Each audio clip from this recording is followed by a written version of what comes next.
Beleza, gente. Então vamos lá. Ó. Agora, seguindo adiante aqui, com regras de associação. Regra de associação é bastante simples, né? Imagine é usado assim para você detectar comportamentos de compra. Então, por exemplo, se um cliente comprar cerveja, então 70% de chance de ele comprar amendoim também, né? Coisas assim, tá? Então, na verdade, você vai detectar regras na forma, assim, dado alguma coisa, né, leva a outra coisa. Então, X vai dar Y, né? Então, por exemplo, dado que ele comprou cerveja, então ele vai ter uma propensão a comprar amendoim também, né? Então, você vai detectar essas regras, dado X vai para Y, né, a partir de um conjunto de transações, né, de compras, tá? De que você vai ter lá no seu histórico, né? E aí a gente tem algumas métricas para auxiliar nesse processo aí de detecção, né?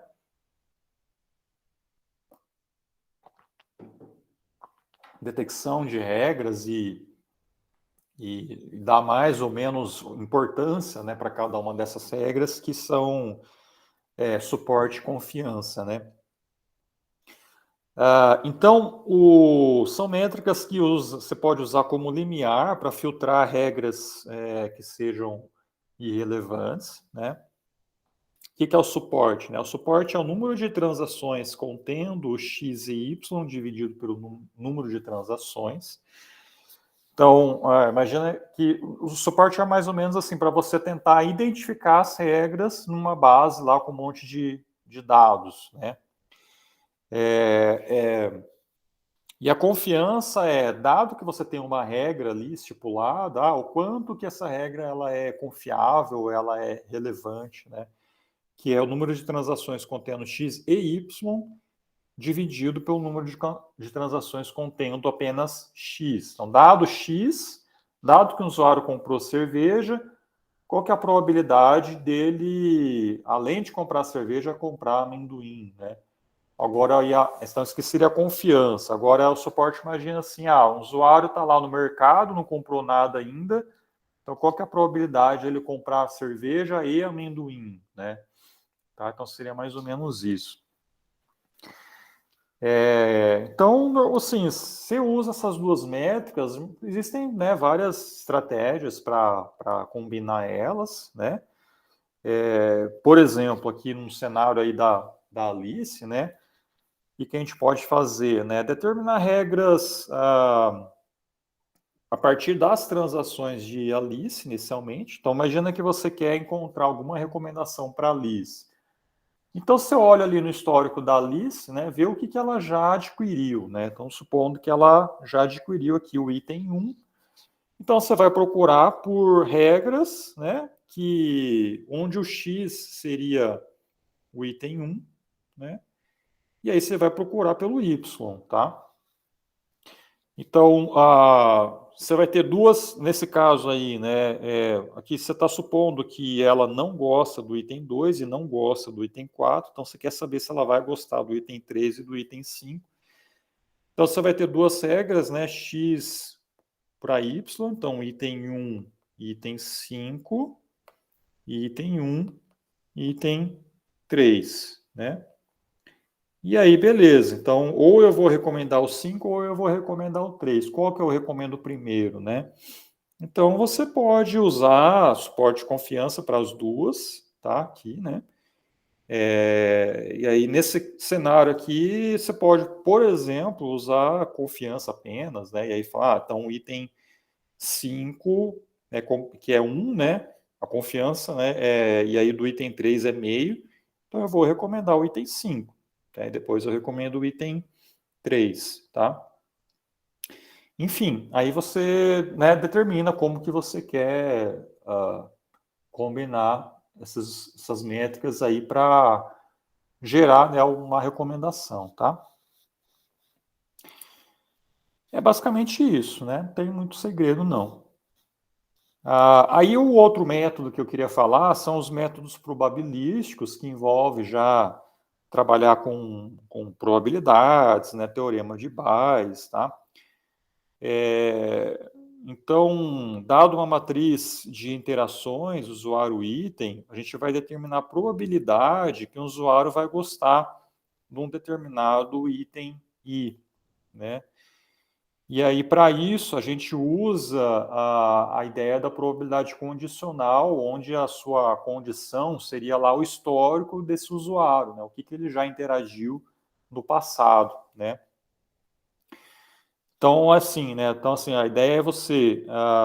qual que é a probabilidade do usuário gostar do item 5, dado um histórico ou um perfil desse usuário, tá? Então, a Alice, né, ela vai gostar ou não do item 5. Então, beleza, a probabilidade da Alice gostar do item 5, dado que? Dado o perfil da Alice, dadas as interações passadas de Alice, tá?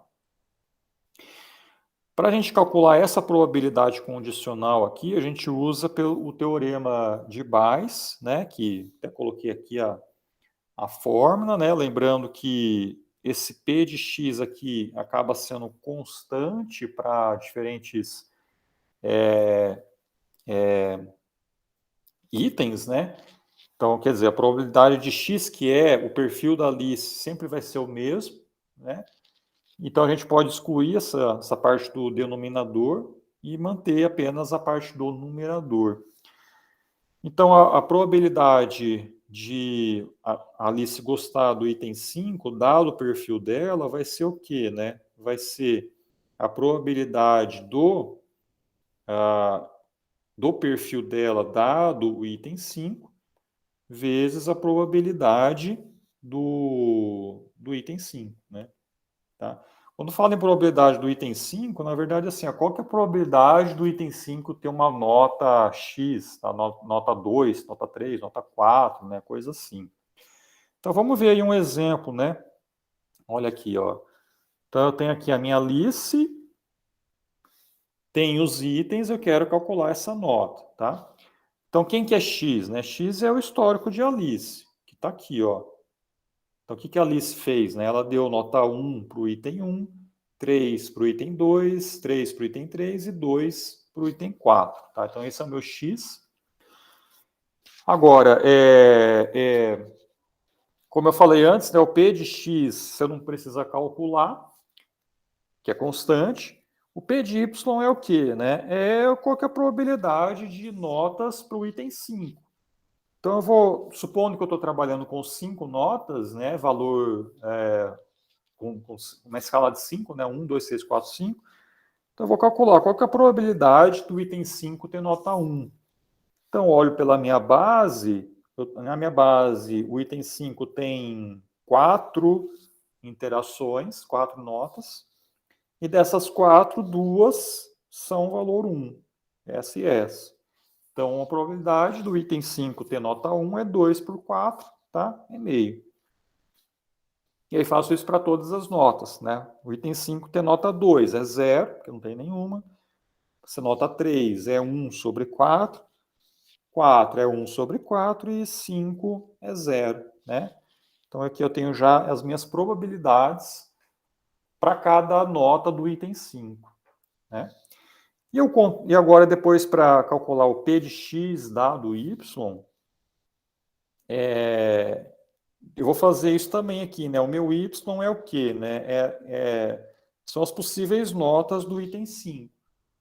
Então, para o item 5 ser nota 1, então eu vou ver assim, qual que é a probabilidade do perfil da Alice, dado que o item 5 tem nota 1. Então, dado que o item 5 tem nota 1, é essa linha e essa linha, né? Tá? Então, eu vou considerar apenas essas duas linhas. E aí eu vou ver aqui, né? Então, o do item 5, sabendo que o item 5 é nota 1, qual que é a probabilidade do item 1 ser 1, que está lá no perfil, né? Perfil da Alice. Tá? Então, quero calcular P de x, P do perfil, dado o item 5 ser uma determinada nota. Né? Então, qual que é a probabilidade do item 1 ser 1, dado que o item 5 é 1? Então, eu vejo essa linha, o item 1 aqui, ó, é 1, então já conta uma vez. E nessa outra linha também, ó, conta mais uma vez. Então, 2 de 2, né? Tá aqui, ó, 2 de 2. Agora, qual que é a probabilidade do segundo item do perfil, né? Ó, que é esse aqui, ó, que é, então, o item 2 ser 3, dado que o item 5 é 1. Do item 2 ser 3, eu tenho esse cara aqui, né? Então, é 1 de 2. Tá? Tá aqui, ó, 1 de 2. Aí, do item 3 ser 3, dado que o item 5 é 1. Do item 3 C3, eu tenho aqui de novo essa linha, e essa não, né? Então é só 1 também de 2, né? E do item 4 C2, é só essa linha aqui, né? 1 de 2 também. Aí eu faço essa multiplicação, todas essas probabilidades, que consiste nesse produtório aqui, né? Ó, tá? E obtenho, então, um valor aqui de P de X dado o item. Então, essa aqui é a probabilidade para o item 5 ser 1. Faço a mesma coisa agora para o item 5 ser 2. Vou fazer a mesma coisa para o item 5 ser 3. Mesma coisa para o item 5 ser 4 e depois para 5, né? E aí depois eu vou multiplicar, né? Então, esse cara aqui eu vou multiplicar por esse, vou ter um valor. Depois, esse cara aqui eu vou multiplicar por esse. Esse cara aqui, né, calculando, eu vou multiplicar depois por esse. Depois, esse cara eu vou multiplicar por esse. E do 5 também vou multiplicar, né? Que é exatamente isso daqui, né? Ó, que é a multiplicação, né? Tá? Uma vez eu fiz tudo isso, aí eu pego a maior probabilidade que eu encontrar, né? Que daí vai ser a nota predita aqui. Tá certo? Entenderam aí, gente? Dúvidas?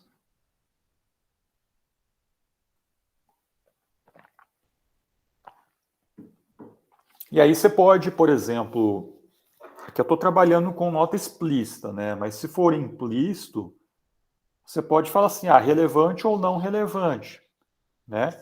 Então, ao invés de você trabalhar aqui com o y seu, né? Ao invés de ser 1, 2, 3, 4 e 5, pode ser relevante ou não relevante, duas classes apenas, tá? Então, também você vai fazer a mesma coisa.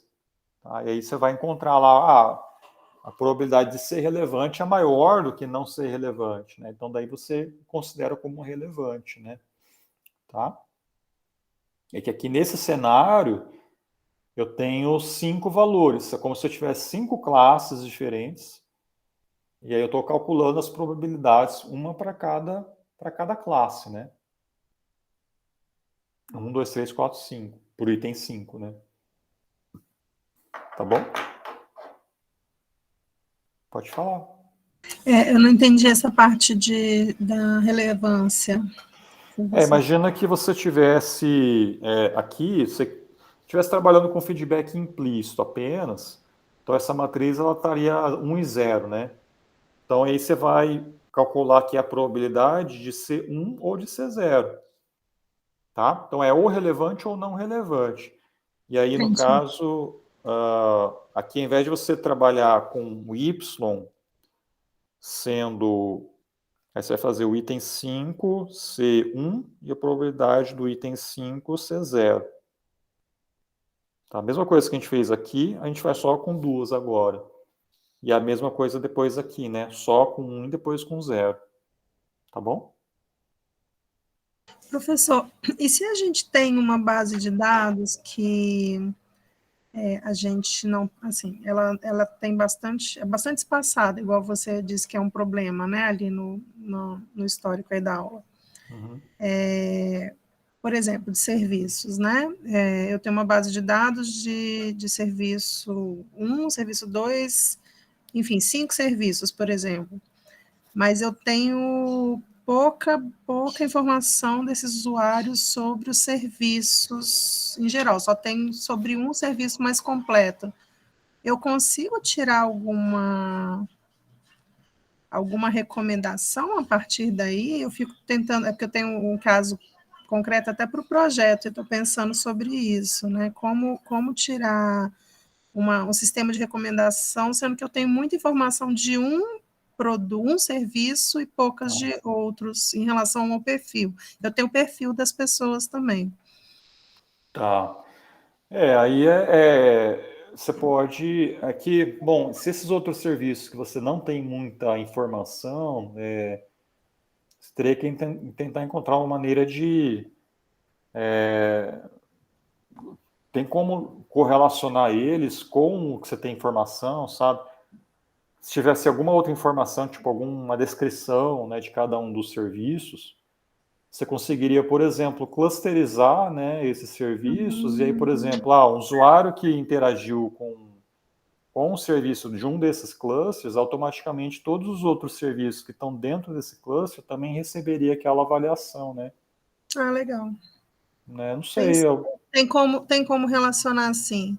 Eu consigo correlacionar três serviços. É uma ideia, né? É uma ideia. Legal, obrigada. Porque eu lembrei disso no momento que o senhor falou sobre a escassez de bases de dados, né? Eu estou avaliando cada um desses métodos para ver como eu posso trabalhar sem ter uma base tão completa, né? Sim, é uma ideia. Também depois, pensando em clusterização, né? Quando a gente fala de fatoração de matriz, SVD, coisas assim, também de certa maneira, você faz uma clusterização nos seus dados, tá? Meio que internamente ali, implicitamente. Então, também na aula que vem pode ser útil também, né? O que a gente vê ali sobre modelos, fatores latentes, né? Porque daí você não vai ter mais uma matriz esparsa. Você vai usar a sua matriz esparsa, com os poucos dados que você tem conhecidos, para montar uma outra matriz que ela é densa, né? E aí essa matriz densa você vai ter, né, mais informação ali de todos os serviços. Para trabalhar. Né? Perfeito. Obrigada.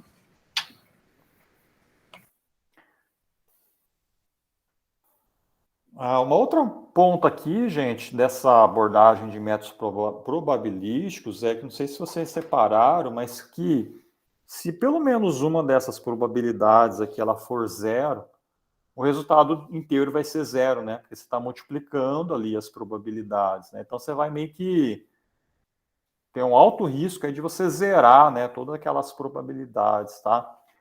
Então existe uma técnica que chama suavização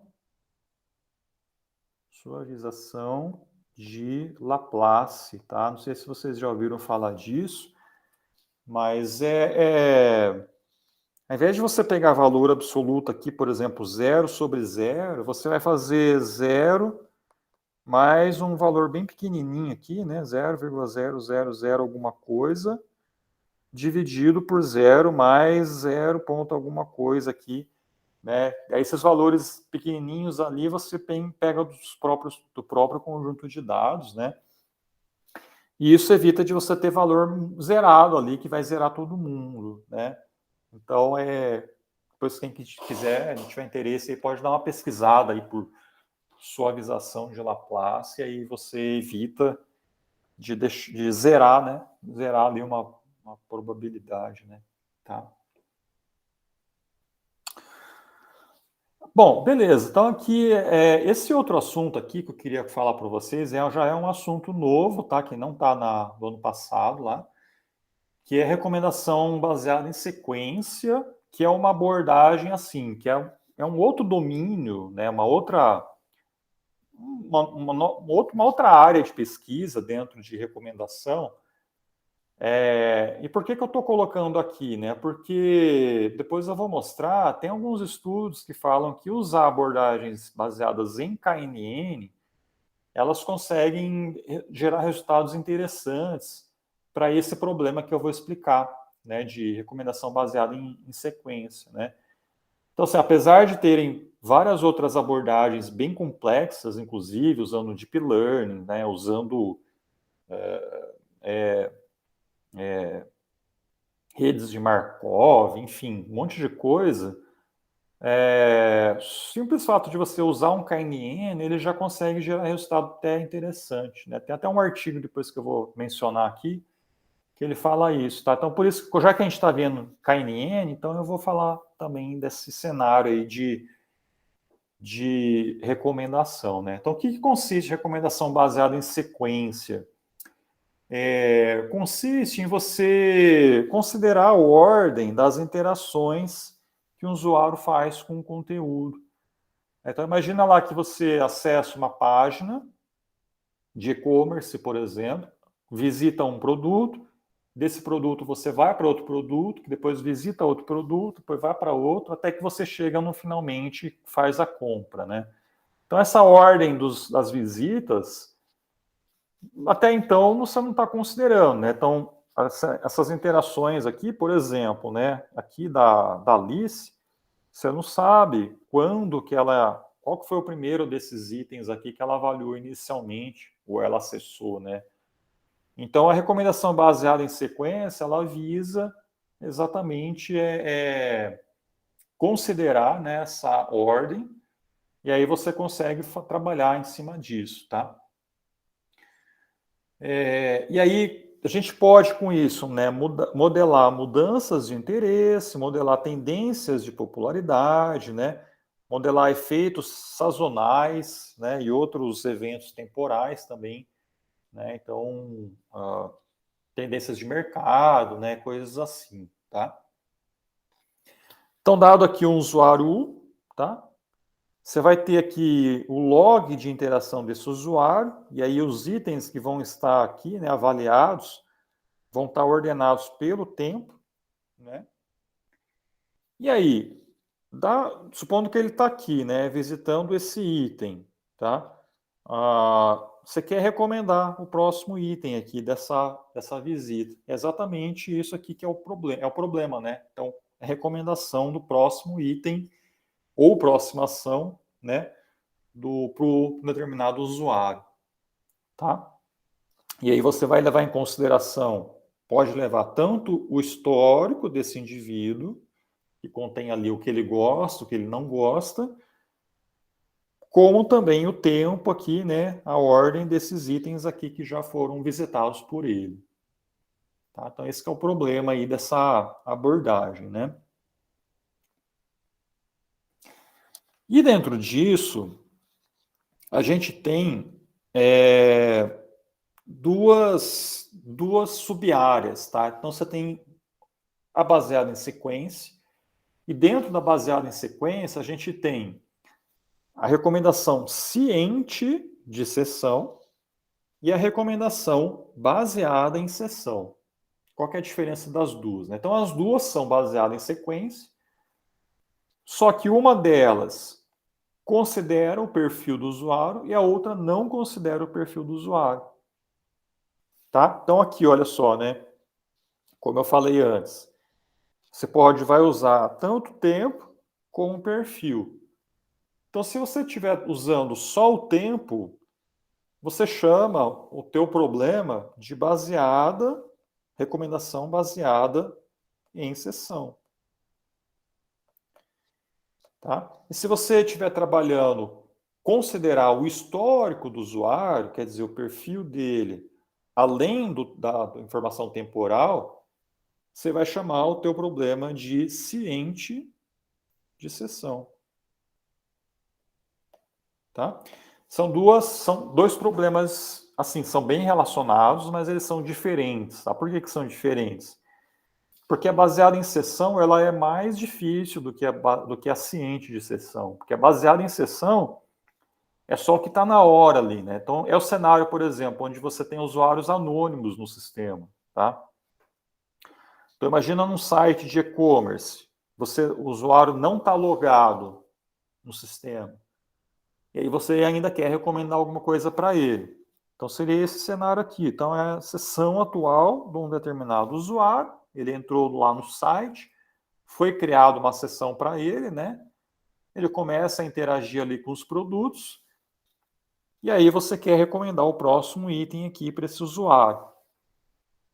Só que você não sabe o que ele já interagiu no passado em sessões anteriores, né? Você tem ali um monte de sessão, mas você não sabe se aquelas sessões que já estão armazenadas no sistema pertencem a esse usuário que você quer recomendar alguma coisa para ele, tá? Então são todos usuários anônimos que você tem ali no que você vai recomendar alguma coisa para esses caras, né? Já na ciente de sessão, ó, a sessão atual do usuário, você quer recomendar o próximo item aqui. Beleza. O que você vai usar? Você vai usar essa informação temporal, T, e o histórico das sessões passadas desse usuário. Então você pode usar isso e usar isso aqui para fornecer essa recomendação. Aqui você tem informação temporal, o T, que você usa. Você pode ter outras sessões aqui, mas você não sabe se aqui quem que é o usuário que fez essa sessão, quem que é esse outro usuário que fez essa outra sessão, quem que é esse outro usuário que fez essa outra sessão. Pode ser o mesmo cara? Pode, mas pode ser que não. Tá? Então é usuários anônimos. Beleza? Então, assim, pode falar. A gente tem teria material na base, que você falou que é novo, né, no conteúdo, teria mais aprofundamento para passar para a gente? Você diz de livros, assim, Isso, Tem, tem uns artigos que falam disso aqui, de sessão, eu posso colocar lá no Tidia também, tá? obrigada. Beleza, bom, então é isso, né? E aí são esses dois problemas aí. Aí a gente pode ver, aí assim, eu vou explicar uma das técnicas, um dos algoritmos desse cenário aqui que é o mais difícil, tá? Que é uma das abordagens baseada em KNN, né?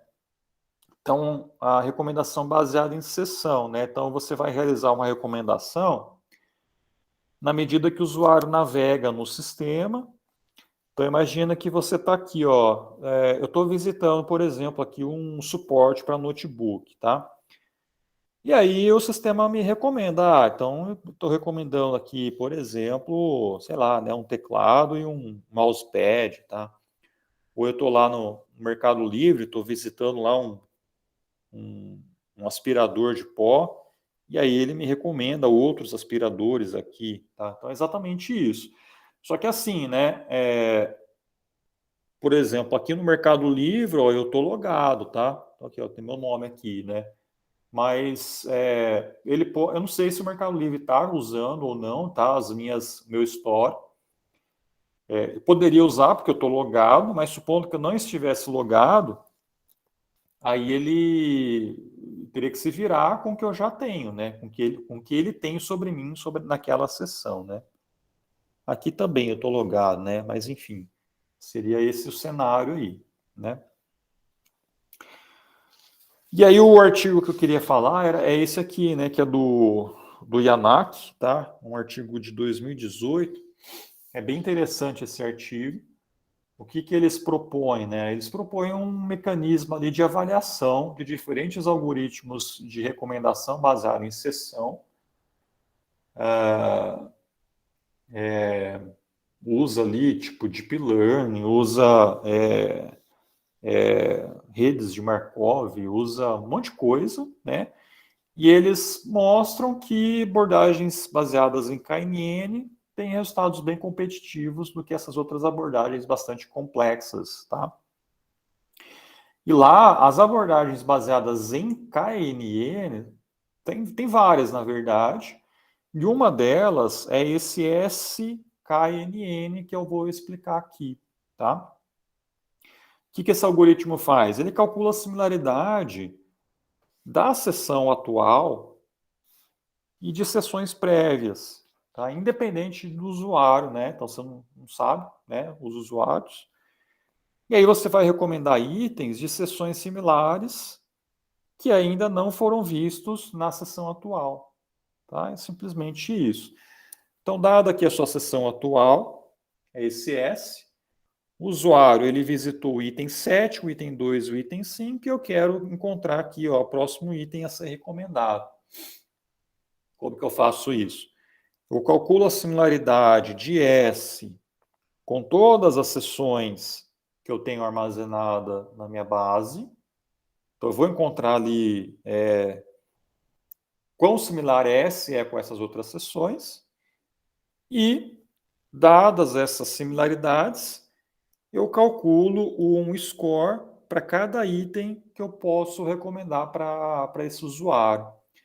Então, por exemplo, o item I, ele é um item candidato, um item bom para eu recomendar aqui para esse usuário, né? Então, o item I aqui, vale a pena eu recomendar para essa sessão ou não, né? Então, como que eu calculo isso, né? Eu vou calcular, eu vou determinar aqui um número N de sessões, é como se fosse o K, né? O número de vizinhança de sessões mais próximas. A similaridade da seção S com cada uma dessas seções mais similares. E essa função indicativa aqui é se aquele item I está na seção, né, similar ou não, né? Então, por exemplo, é que o I aqui eu não tenho, mas, por exemplo, o item, vou pegar aqui o item 10, né? O item 10 é um item que eu posso recomendar, né? Então, supondo aqui que o item, as similaridades estão nessa ordem, né? O item 1 é mais similar, depois o item 2, a seção 2 é mais similar, depois a seção 3 é mais similar, né? Então, eu vou calcular a similaridade. Aqui, na verdade, eu vou usar, então, esse indicativo, né? Para saber se o item 10 ele está na seção 1, né? Então, aqui, ele não está, então eu já desconsidero essa seção. Aqui ele já aparece, né? O item 10. Então, vai ser 1 esse indicativo, e aí eu vou considerar aqui essa similaridade de S com N2. E aí pega a terceira seção, né? Então, aqui, como não está também, né? O item 10 não está aqui, então eu desconsidero e vou fazendo isso, né? Calculando todos esses somatórios aí de similaridades. Então, é um algoritmo bem simples, tá? Tem um exemplo aqui melhor, né? Ó, vamos fazer aqui. O que eu tenho que fazer, né? Eu tenho que calcular inicialmente as similaridades, né? Então, a similaridade de S com S1, depois a similaridade de S com S2, similaridade de S com S3 e assim por diante, tá? Vamos pegar o primeiro, né? Então, assim, como que eu calculo essa similaridade, né? Bom, posso usar um cosseno, posso usar um Pearson, né? Uma métrica aí de correlação que eu acho bem interessante é usar o Jacquard, né? Já ouviram falar do Jacquard? O Jacquard, né? O que o Jacquard ele faz, né? O Jacquard entre dois conjuntos A e B vai ser o quê, né? Vai ser o A intersecção com B, o tamanho, né, dessa intersecção, dividido pela união, né? O A união com B, o tamanho disso também. Então é legal o Jacquard porque você não precisa criar um vetor, né? E aí fazer uma multiplicação ponto a ponto, né, desses vetores, né? É só você contar ali intersecções e uniões, né? Então, a similaridade de S com a seção 1, o que eu tenho, né? Intersecção, né? Eu tenho o item 3 aqui e aqui, e o item 1, né? Aqui e aqui. Então, a intersecção é 2, né? 2. E a união é item 1, item 3 e o item 4. 3. Tá? S com S2 é quem, né? Então, é o item 4, o item 3 e o item 1, né? Então, é 3 dividido por 3, 4, 5, é 5 aqui, né? Tá? E fazendo isso para todo mundo, né? Para todas as outras seções. Bom, aí uma vez que você calculou todas as similaridades, aí você vai calcular agora o score, que é essa fórmula que está aqui. Como você faz isso, né? Então você vai fazer o score de... Aí você vai ver, né? Quais itens não estão ainda na seção atual. O item 1 já está, então você não precisa calcular o score dele, não vai recomendar um item que o usuário já viu, né? Então você vai fazer do item 2 em relação ao S, vai ser o quê, né? Então, o item 2... bom, é a primeira coisa, né? Você tem que calcular aqui todas as similaridades para saber qual que é a maior, né? Qual que é a mais... Fazer uma ordenação decrescente lá de similaridades, tá? É que eu não tenho calculado essas similaridades, mas supondo aí que seja, sei lá, né? Tipo... sei lá, né? Essa daqui é a mais similar, depois... sei lá, essa é a segunda mais similar, daí depois é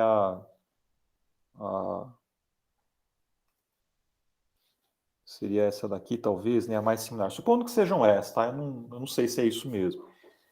Mas eu vou pegar a primeira mais similar, seção 1, tá? Vou ver, né, se o item 2 está na seção 1, então como ele não está aqui, eu já desconsidero esse cara, então porque o indicativo aqui vai ser 0, né? Vejo a próxima mais similar, que é a seção 2.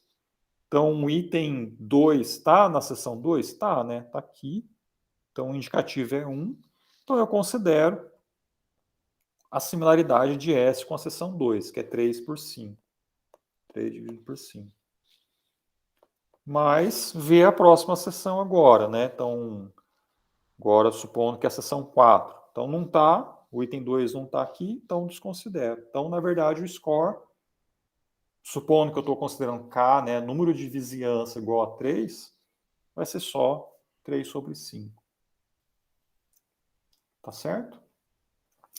Aí eu vou calcular depois o score para... Aí o item 3 ele já está na seção atual, o item 4 já está na seção atual. Aí o item 5 em relação ao S. Também, aí eu vejo, né? Bom, a seção 1 não tem o item 5, então desconsidero. A seção 2, ela não tem o item 5, também desconsidero. E a seção 3 não tem o item 5, também desconsidero. Então, vai ser 0 esse score. Né? O score do item 6 agora, né? Esse é o quê? Né? Então, na 1 não está, na 2 não está, e na 3 está, né? Ó, o item 6 está aqui. Então, o score vai ser o quê? Vai ser a similaridade de S com o S4, né?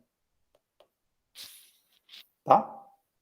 E faço isso para todo mundo e depois ordeno os scores aí para saber o item mais com maior score, né, para recomendar. Entenderam, gente?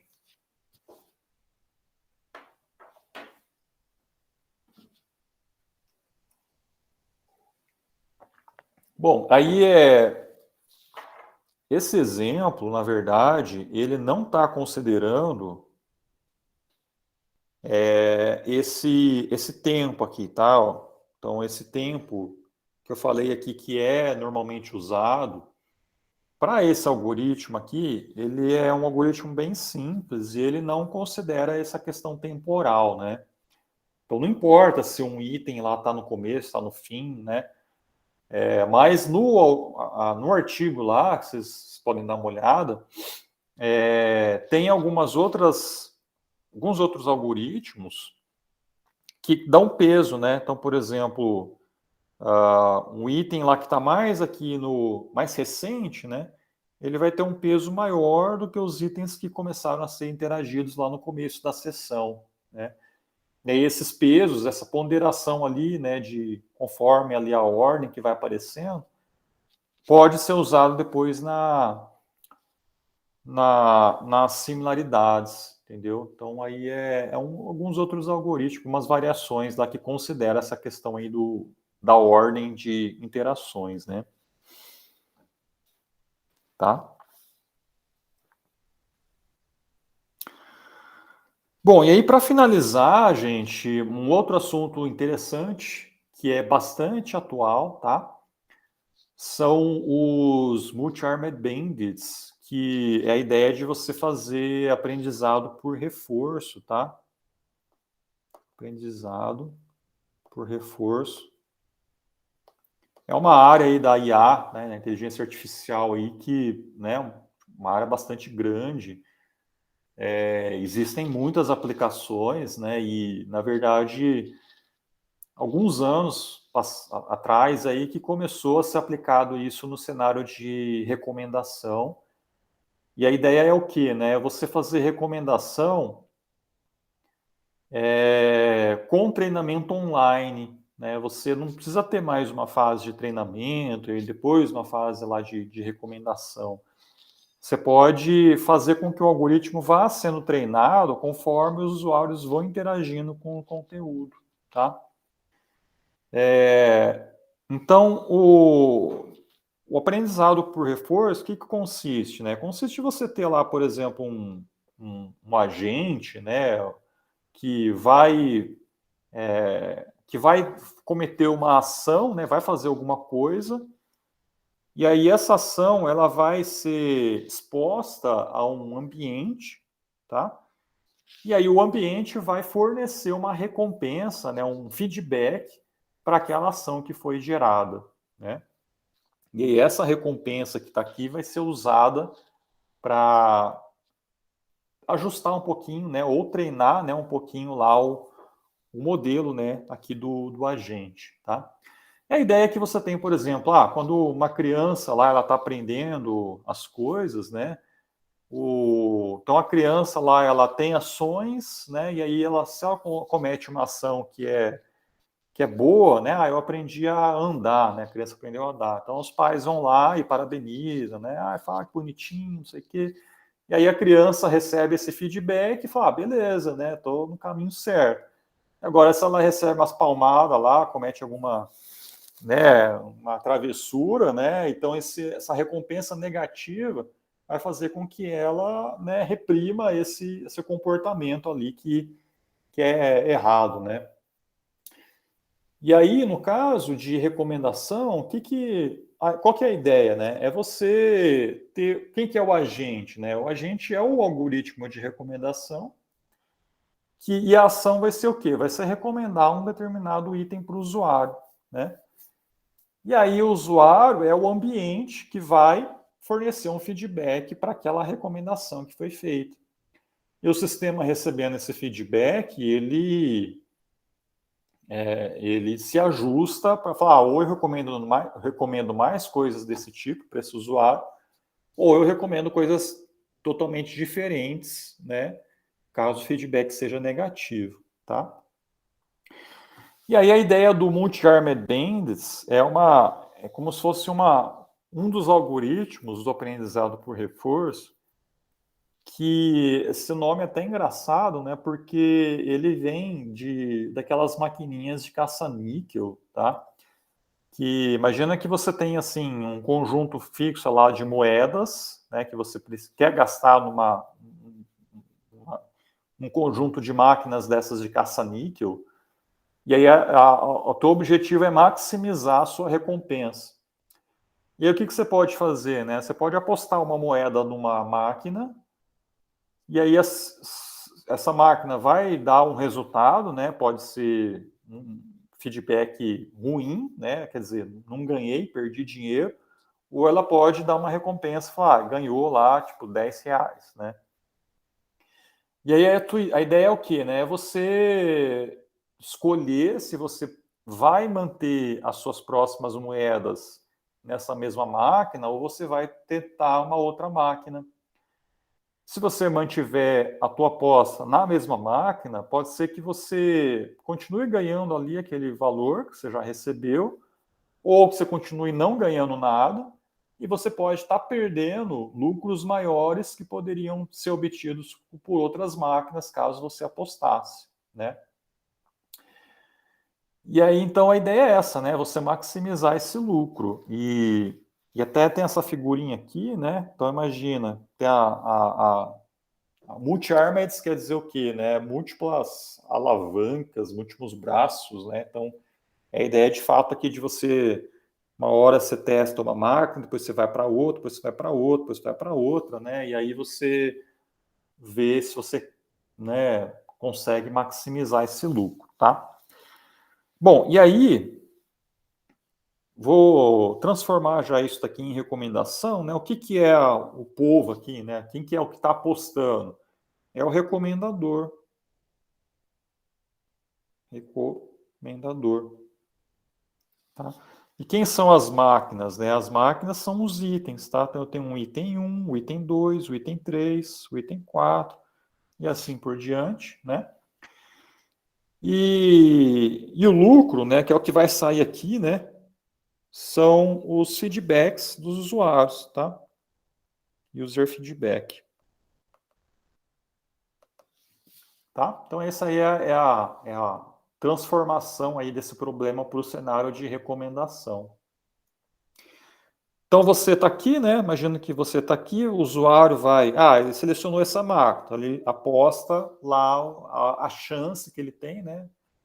Vou apostar nessa marca. Então ele fala, o que quer dizer apostar, né? Então eu vou pegar esse item aqui e vou recomendar para esse usuário. Aí esse usuário vai dar um feedback. Gostei desse item, dessa recomendação, ou não gostei dessa recomendação. Né? Então é exatamente esse feedback aqui. E aí o recomendador, ele vai pensar, vou recomendar agora um próximo item para esse usuário, e aí, recomendo itens parecidos com aquele, ou escolho um item totalmente diferente. Tá? Então a ideia é essa. E aí, gente, um ponto interessante aí dessa abordagem são os conceitos de exploração ou explotação ou aproveitamento, tá? Então, explotação ou exploração, né? Então, o que é o exploit, né? O explotação é você, dado um conhecimento, você aproveitar aquele conhecimento que você já tem. É a ideia de, eu estou recomendando uma coisa para esse usuário deu um feedback positivo. Então, vou continuar explotando esse conhecimento de que, eu sei que esse usuário gosta de filmes de ação, então vou continuar recomendando filmes de ação para ele, tá? E o que é exploração? Exploração é falar, o usuário, beleza, ele gosta de filmes de ação, mas e se eu recomendar um filme de ficção científica, será que ele vai gostar? Então é uma aposta diferente, né? Então você vai explorar outras possibilidades. Você pode, né, se danar, né? Porque, né, pode ser que o usuário não goste de filme de ficção científica, aí você vai ter que encontrar uma outra opção. Ou o usuário pode falar, nossa, eu não sabia que tinha filmes de ficção científica, tal, e aí ele gostar mais do que os filmes de ação. Então você acaba ganhando mais ainda, né? Tá? Beleza? Então é isso a ideia, né? E aí a política que o algoritmo escolhe para a escolha, né, das ações, né? Quais itens você vai recomendar para o usuário? É o que faz com que você tenha diferentes versões, né, de algoritmos de multi-armed bandits, né, e que você consiga usar isso, né, de uma forma adaptável para diferentes cenários, diferentes domínios de aplicação, né. Por exemplo, tem bastante trabalho, né, em recomendação de notícias, porque uma notícia é algo totalmente bem novo, né, assim, tem pouquíssimas interações, então você não consegue ter uma fase de treinamento, depois uma fase de teste, né, para fazer recomendação para o usuário. Então, esses algoritmos de aprendizado online são bastante interessantes para isso, porque você recomenda uma notícia, e aí, dado o feedback do usuário, você já se ajusta ali, né, na hora, para já fornecer uma nova recomendação, tá? E esses algoritmos, eles estão focados, estão dentro, né, da filtragem colaborativa, tá? Apesar de que você pode considerar também metadados, que existem os Hierarchical Multi-Armed Bandits, tá? Ou, hierarca não, Contextual Multi-Armed Bandits, tá? Contextual, que daí esse cenário aqui, esse tipo de algoritmos, eles usam de fato informação de contexto, daí você pode falar que é baseado em conteúdo, uma abordagem híbrida, né? Mas então, assim, você tem essas interações de usuários, então por isso que eu coloquei aqui em filtragem colaborativa, né? Então, qual que é o funcionamento básico aqui do algoritmo, né? Então, você vai obter uma estimativa inicial bastante simples para cada ação que você tem, né? Cada item lá da tua base, né? E aí, num loop, tá? O que você vai fazer? Selecionar uma ação para recomendar para um usuário, de acordo com uma política que, né, aí você tem várias possibilidades, tá? Uma vez que você selecionou esse arm, quer dizer, você já recomendou o item lá para aquele usuário. Aí você obtém a recompensa e atualiza a recompensa média daquela ação, daquele arm, tá? E aí, processo contínuo ali vai fazendo, né, infinitamente, tá? E quais são as políticas que a gente pode usar, né? As mais conhecidas são essas daqui, tá? Então, por exemplo, aleatório. Eu vou selecionar aleatoriamente ARMs, né, ou ações para usuários, tá? Então, seria uma política bem simples, né? E bem burra, na verdade, né? Tem o Epsilon Grid, que eu vou falar daqui a pouco, né? Uma intuição, né? E tem essa outra aqui, que é a UCB, que é uma outra. E tem a Thomson Center também, que é baseada em redes, teorema de Bayes, etc. Tá? Mas aqui eu não vou explicar, né, detalhadamente todas elas, mas eu coloquei só essa figurinha aqui para mostrar assim, a recompensa acumulada, o quanto que isso varia de uma abordagem para outra abordagem. Tá? Então, por exemplo, então aqui eu tenho o UCB, né, que é uma das políticas, que é o que está em azul, né, ele aqui nos finalmente aqui, ele acaba ficando melhor, né, obtendo recompensas maiores do que o Epsilon Grid, que é esse que está em verdinho, que está aqui, né, e o aleatório, né, tá bem ruim mesmo, está aqui embaixo, né, então assim, dependendo dessas políticas, o funcionamento acaba variando bastante, né? E aí, então, então assim, como eu falei, né, só vou explicar aqui a intuição do Epsilon Grid e do CB, que são essas duas aqui, tá? Depois, se vocês quiserem, eu posso mandar outro material aqui que explica as outras, mais detalhadamente, né? O que o Epsilon Grid faz, né? Ele vai... você vai...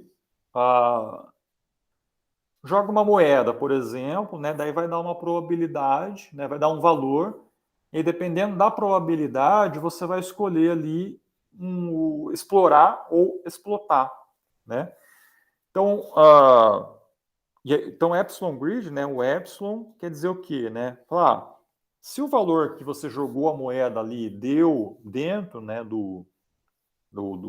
da probabilidade Epsilon, você explora, quer dizer, você escolhe uma outra ação lá, aleatória, por exemplo, né, alguma outra opção para recomendar naquele momento. E se a probabilidade cai dentro de 1 menos o epsilon, aí você explota a melhor opção que você já tem. Então, esse explotar a melhor opção consiste no quê? Né? Consiste em você pegar aqui, como eu falei antes, né, você tem uma estimativa inicial para cada ação, Então, cada ação vai ter uma estimativa de recompensa.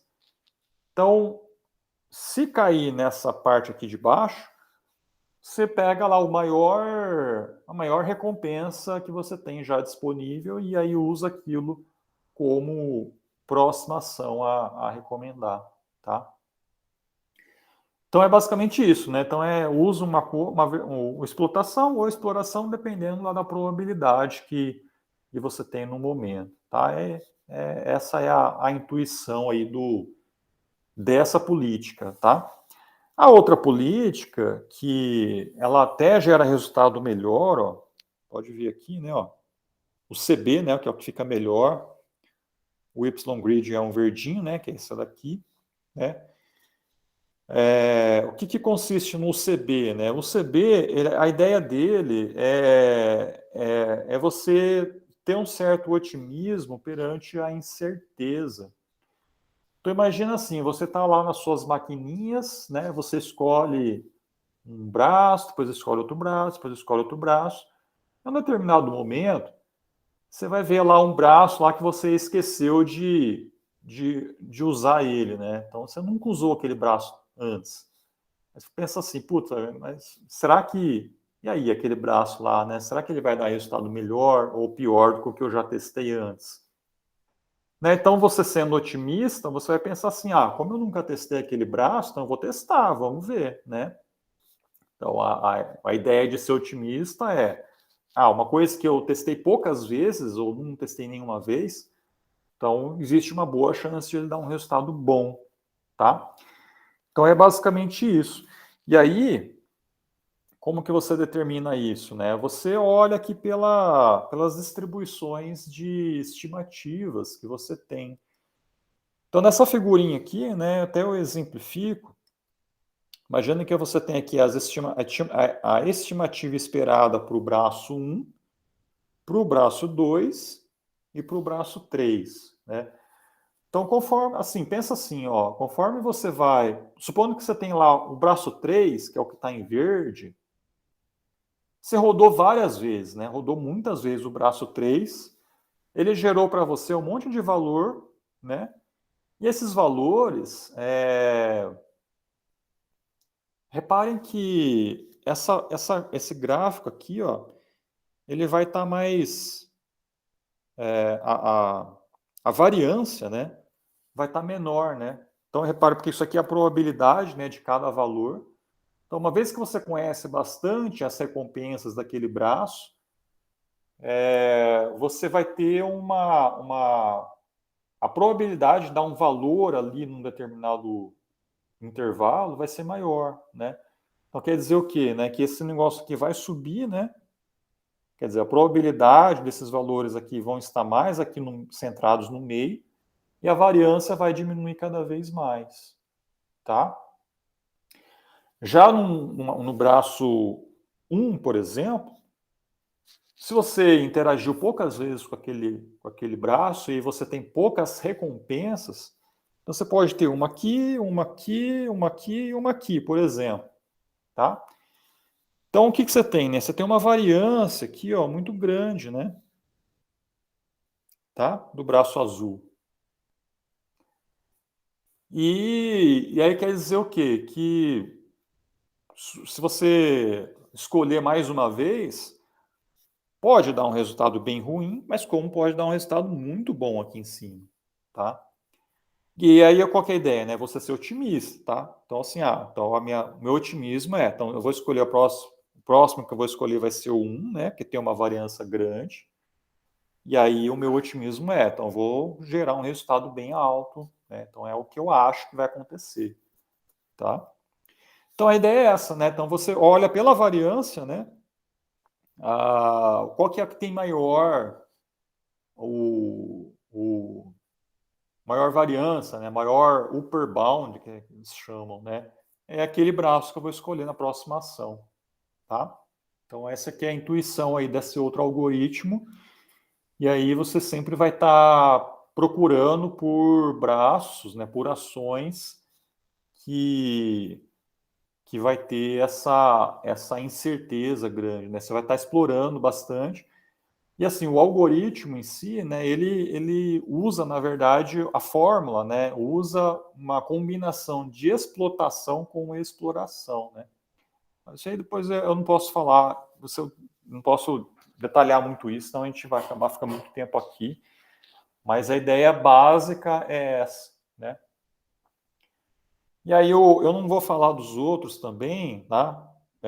Mas assim, basicamente o Thompson Sampling é você ter uma estimativa inicial de probabilidades, aí você vai melhorando essa estimativa de probabilidades conforme você vai recebendo recompensas. E aí na hora lá você escolhe aquela ação que tem melhor estimativa, tá? Então é mais ou menos isso. Mas a ideia é essa, gente. Então, assim, só para trazer para vocês aí algo mais novo, se vocês olharem, por exemplo, nas conferências do RECSIS, né, e outras aí de recomendação, você vai ver aí que existem bastante trabalhos ainda que exploram essas abordagens aí de aprendizado online, né, por reforço, tá? Que são coisas que são bastante utilizadas em aplicações reais, né, de empresas, né, em coisas mais práticas, né, tá? Pode falar, Flávio. Professor, o reforço ele pode ser medido por acesso também, né? Pode. É só, tipo, o usuário interage, né? Ele clica, só de clicar numa recomendação já é pode ser, né, uma recompensa positiva, né? Aí faz do mesmo jeito, né? 0 ou 1. Isso, tá? É isso, gente. Acho que era isso que eu tinha para falar hoje. Alguém tem mais alguma dúvida aí? Maravilha, professor. Só dizer que hoje a aula foi bastante densa, né? Foi, né? Mas que bom que está gravado, porque eu acho que aí a gente pode, aí, ao longo da semana, com leituras, revendo o vídeo, né? Sim. Mas eu gostaria aqui, professor, de fazer um destaque que para mim foi muito relevante. O seu cuidado de exemplificar ali as equações, né, em cada método e tal. Uhum. Eu acho que aquilo, nossa, colaborou demais para a compreensão, né? Tá, legal. Então isso realmente foi, para mim, foi muito positivo, né? Legal. Bom. Obrigado pelo feedback, pela recompensa. Beleza, gente. Aí é isso, gente. Aí semana que vem acho que vai ser um pouco denso também, porque vai ser modelo, né? E aí envolve algumas coisas de aprendizado. Eu vou ver se eu trago também alguns códigos, algumas coisas mais práticas para a gente ver em termos de implementação, né? Ver funcionando as coisas ali mais na prática, tá? Pode falar, Marcos. Você pode, durante a semana, mandar uma mensagem para a gente em relação à questão do Kaggle, porque eu vi lá no trabalho que você quer que a gente implemente a filtragem colaborativa por usuário e por interação, que foi apresentado essa semana. Uhum. Eu queria aproveitar que está meio fresco e queria experimentar isso antes da próxima aula. Para fazer, eu queria implementar e mandar para o Kaggle só para ter uma ideia como vamos sair. Tá. Entendeu? Antes de terça que vem, porque se eu tiver dúvida eu já falo com você. Então se você puder durante a semana ou até o fim da semana mandar, olha, pessoal, se inscreve assim, resolve assim, eu queria testar a aplicação. Não, beleza. Agora mesmo, eu terminando a aula aqui, eu já vou mandar uma mensagem para o André, já pergunto para ele lá se ele tem alguma ideia e a gente já tenta resolver isso aí quanto antes, tá? Não, tá perfeito, eu fico esperando então. Beleza. Deixa eu parar a gravação aqui.